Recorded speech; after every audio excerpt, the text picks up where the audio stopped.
G20 को सफल बनाने में दिल्ली पुलिस का एक बड़ा रोल रहा है। पुलिस के हर डिपार्टमेंट ने अपनी ड्यूटी को बखूबी निभाया है। इस वक्त हमारे साथ डीसीपी पीएनएल विनीत जी मौजूद हैं। सर, किस तरीके की चुनौतियां थी इस G20 समिट में? G20 समिट जो है ये काफ़ी चैलेंजिंग था हमारे लिए, इसके लिए सिक्योरिटी अरेंजमेंट करना, क्योंकि एज अ पीएनएल यूनिट के डीसीपी होने के नाते मेरे पास ये टास्क था कि जो जिन चीज़ों की ज़रूरत है, जो लॉजिस्टिक्स आइटम या जो प्रोक्योरमेंट करना है, वो टाइमली हो जाए और अच्छी क्वालिटी का हो। यहाँ पे मार्जिन ऑफ एरर हमारे पास बिल्कुल नहीं था। और जो गवर्नमेंट प्रोक्योरमेंट होता है उसमें सारी फॉर्मेलिटी पूरी करनी होती है। ये ऑनलाइन होता है गवर्नमेंट ई मार्केट प्लेस पे, तो कोई डिस्क्रिप्शन का एलिमेंट नहीं है यहाँ पे। तो तमाम स्टेक होल्डर्स को साथ लेके, जिसमें कि दो कमेटी का इन्वॉल्वमेंट होता है, परचेज कमेटी और टेक्निकल कमेटी। उसमें 5-5, 6-6 ऑफिसर्स हैं, स्पेशल सीपी रैंक के ऑफिसर्स हेड करते हैं। तो सारी चीज़ों को कोऑर्डिनेट करना, टाइमली कराना, यूजर यूनिट की मदद लेना, इवन बिडर्स के जो प्रॉस्पेक्टिव बिडर्स हैं उनकी सारी क्वेरीज का जवाब देना, तब जाके ये प्रोसेस फाइनल हो पाता है। तो स्टाफ को मोटिवेट करना फॉर एक्सट्रीम हार्ड वर्क, क्योंकि ये डे टू डे बेसिस पे ये काम चल रहा था। इसको जो है शुरू में G20 स्टीयरिंग कमेटी जो थी दिल्ली पुलिस की, RS कृष्णिया सर, वो फॉलो कर रहे थे। फिर बाद में सीपी साहब भी इसको ऑलमोस्ट ट्वाइस अ वीक उन्होंने मॉनिटर किया। तो उस वजह से हम इस चैलेंज को मीट कर पाए।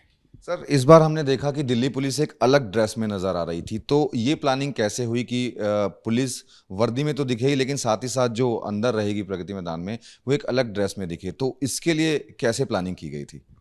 अच्छा, ये इसमें क्या होता है कि जब आप लॉ एंड ऑर्डर ड्यूटी कर रहे होते हैं तो आपको विजिबल होना है, तो आप यूनिफॉर्म में होते हैं। पर जब आप सिक्योरिटी ड्यूटी करते हैं तो आप डिस्क्रीटली करते हैं।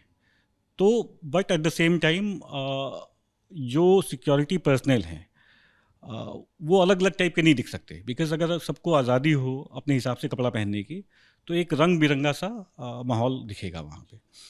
तो इसलिए वैसे जनरली जो है सिक्योरिटी पर्सनल अपनी सफारी में ड्यूटी करते हैं।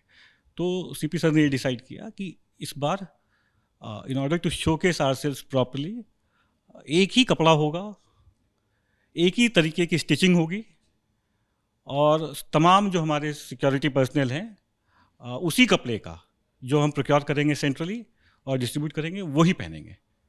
तो इसमें चैलेंज ये था कि 75,000 मीटर्स जो है वो सफारी सूट लेंथ वो प्रोक्योर करना था, अच्छी क्वालिटी का करना था, बिकॉज़ ये हमारी इमेज का सवाल था, बिकॉज़ सिक्योरिटी पर्सनल बहुत ज़्यादा नज़र आते हैं।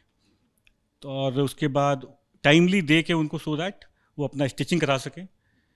तो ये एक बड़ा चैलेंज था और जिसको हमने we were able to do it. Sir, जानकारी ये भी मिली है कि कपड़ा राजस्थान से मंगाया गया था, स्पेशली राजस्थान से यहाँ पर आया था कपड़ा, और कितने पुलिस पर्सनल को ये सर दिया, डिस्ट्रीब्यूट किया गया था? ये जो कपड़ा है ऐसा नहीं होता कि हम एक पर्टिकुलर जगह को सिलेक्ट कर सकते हैं। मैंने आपको बताया कि गवर्नमेंट जो प्रोक्योरमेंट होता है वो ऑनलाइन होता है through government e market place, एक पोर्टल है गवर्नमेंट ऑफ इंडिया का, जिसको कि हमारे ऑनरेबल प्राइम मिनिस्टर साहब ने 2016 में शुरू किया। तो इसमें जो बिडर होता है, हम स्पेसिफाई करते हैं कि इस स्पेसिफिकेशन का कपड़ा चाहिए, इस क्वालिटी का कपड़ा चाहिए हमको। We specify that, and then जो भी सप्लायर है, जो भी बिडर है, वो मिनिमम प्राइस ऑफर करता है। After meeting the requirement of quality उसको ही ऑर्डर जाता है। तो वो प्रॉपर एक ट्रांसपेरेंट प्रोसेस है जो बिल्कुल फेयर तरीके से किया जाता है, वही फॉलो किया गया। तो उसमें जो एक राजस्थान की कंपनी थी उसको ये ऑर्डर मिला था। सर, इसके अलावा और किन किन चीज़ों की ज़रूरत पड़ी? जैसे बैरिकेड्स की बात करें या गाड़ियों की बात करें, तो इतने कम समय में इतनी सब चीज़ों को कैसे अरेंज किया गया? ये इंफॉर्मेशन लास्ट ईयर हमको मिल गई थी नवंबर में। वी केम टू नो कि ये G20 समिट होगी। फिर इमीडिएटली प्लानिंग शुरू हो गई, मीटिंग्स हुई, पुलिस हेडक्वार्टर से कोई डायरेक्शंस मिली कि किस यूनिट को क्या करना है। तो उसमें बड़ा एक इम्पॉर्टेंट कंपोनेंट है मोबिलिटी का।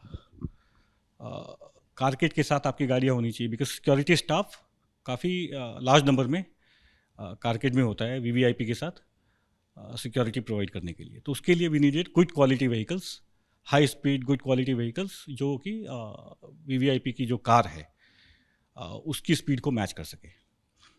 और उसका नंबर भी काफ़ी ज़्यादा था।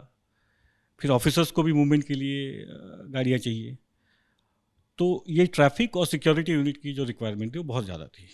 तो उसी के हिसाब से हमने प्लान किया और करीब हमने 850 गाड़ियाँ 950 गाड़ियाँ रादर हमने प्रोक्योर की, जो कि तमाम गाड़ियाँ इस समिट के सिक्योरिटी अरेंजमेंट में इस्तेमाल हुई। सर, क्या इनमें कुछ बुलेट प्रूफ गाड़ियां भी आपने खरीदी या दिल्ली पुलिस के पास जो पहले से गाड़ियां थी उनका भी इस्तेमाल किया गया? नहीं, हमारे पास बुलेट प्रूफ गाड़ियाँ हैं, बट हमने 19 बुलेट प्रूफ गाड़ियाँ और खरीदी। वो सफिशिएंट नहीं था, जो नंबर था हमारे पास that was not sufficient, because आपको पता है कि 20 तो हेड ऑफ स्टेट्स हैं। 20 हेड ऑफ स्टेट्स जो G20 कंट्रीज़ के हैं वो हैं। उसके अलावा 9 हेड ऑफ स्टेट्स इनवाइटेड थे। और उसके अलावा बाकी जो टॉप इंस्टीट्यूशंस हैं वर्ल्ड के, वर्ल्ड बैंक हो, IMF हो, यूरोपियन कमीशन हो, यूरोपियन यूनियन हो, WHO, सबके चीफ आए हुए थे। तो वो नंबर सफिशिएंट नहीं था जो हमारे पास VP गाड़ियों का था। तो इसलिए हमने 19 और प्रोक्योर की, तो that was sufficient. Total number कितना हुआ सर बुलेट प्रूफ गाड़ियों का? तो now we have more than 50 के ऊपर है हमारे पास। इसके अलावा और कौन सी चीज़ें थी, जैसे बैरिकेड्स हो गई या फिर कम्युनिकेशन के लिए भी क्या कुछ चीज़ें और खरीदी गई? कम्युनिकेशन बड़ा एक इसका वाइटल पार्ट होता है किसी भी सिक्योरिटी अरेंजमेंट का। तो इसमें चैलेंज हमारे पास था कि टाइमली कम्युनिकेशन इक्विपमेंट प्रोक्योर हो, बिकॉज़ इसमें जो मेक इन इंडिया का कंपोनेंट होता है कम्युनिकेशन इक्विपमेंट में कम होता है। ये ज़्यादातर इंपोर्टेड पार्ट होते हैं इसके। सेमीकंडक्टर का इशू रहता है, तो बिडिंग प्रोसेस को पूरा करके फिर उसके बाद सप्लाई लेना, तो उसमें भी जो यूजर यूनिट थी कम्युनिकेशन यूनिट, उसने भी काफ़ी परस्यू किया, टाइमली उसको टेस्ट किया, इक्विपमेंट को अप टू द मार्क था। तो उसके बाद फिर हमने इसको प्रोक्योर किया, क्योंकि ये फेल प्रूफ किसी भी सूरत में दिल्ली पुलिस को नॉट हैव अफोर्डेड कि ये कम्युनिकेशन नेटवर्क हमारा फेल हो जाए। बैरिकेड्स कितने बनाए गए सर? बैरिकेड्स हमने करीब 10,000 बैरिकेड्स नए खरीदे, जो कि जगह जगह दिल्ली में डिप्लॉय किए गए।